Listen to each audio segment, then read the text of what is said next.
Feeling rather annoyed today because there's a really good headline in the Telegraph newspaper today which reads, "There is no good reason why Sweden isn't on our quarantine free list." And they're absolutely right, because actually if you look at the statistics for many of the countries out there now, there are far worse scenarios with COVID-19 than Sweden right now.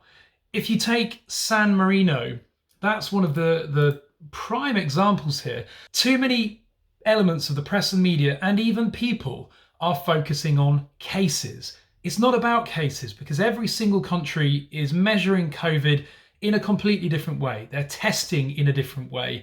They are probably manipulating the details in a different way, especially China, who apparently just had a couple of cases, which I do not believe.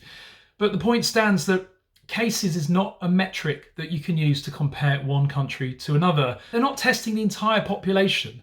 The only way to really use cases as a metric is if every country tested every person in the population in exactly the same way. Now, there's one metric that's unavoidable: death. People die, they have to record it. Now, you could argue that maybe they're manipulating that metric as well, but it's pretty hard to change the cause of death.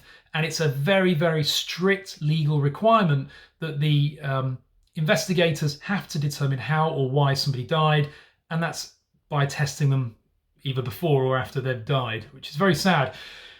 So whenever I look at this brilliant website called World Meters, I don't sort them on the number of cases per million capita.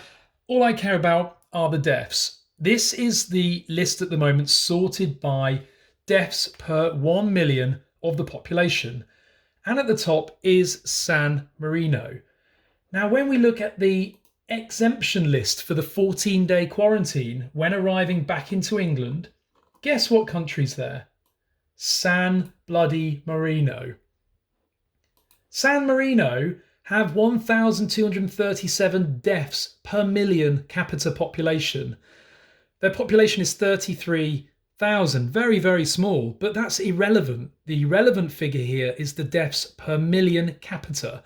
They don't have a million, but obviously it's proportional here. Sweden used to be, I think, 7. The UK used to be 3. The Sweden country now has dropped down to 13. Down here. The UK is still 6. Spain is 5. Now, Spain, of course, is still subject to the 14-day quarantine when you return. Sweden is as well, and yet Sweden's all the way down here. San Marino is all the way up there. It just doesn't seem at all fair, and it almost seems to me like the UK's punishing Sweden for doing something different, for being risky, perhaps in the strategy, although the Swedes and the Swedish government would argue that they weren't taking a risk. They took a calculated decision to not lock down like other countries have done, which in the process has destroyed their economy and actually not resulted in any better figures. The point still stands that the UK's death per million capita is higher than Sweden. And yet the UK locked down for 5 months? They took kids out of school for 5 or 6 months. Kids have missed their education, didn't get their exam results, and their economy is destroyed, with now the worst recession for 300 years looming. Sweden, on the other hand, apparently are going to have the most prosperous economy for 2021 in Europe.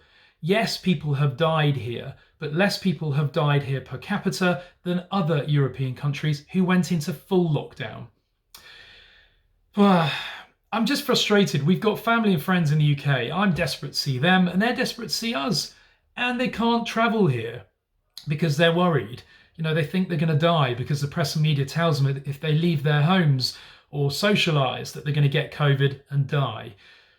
Very frustrating. I hope the UK sees sense very soon, because the statistics say it all. Even the UK press and media, who initially were condemning Sweden for doing something different, now support what Sweden did and actually are talking about should the UK and other countries have done what Sweden did. So I hope that the UK drops its pride, its stubbornness and arrogance, and reduces or removes the need for the 14-day self-quarantine when you fly back there to the UK, because it's utterly unfair. If you enjoyed this rant, hit subscribe, click thumbs up or a thumbs down if I don't care, and comment below. I'd love to hear from you guys and what you think about this. Thanks for watching.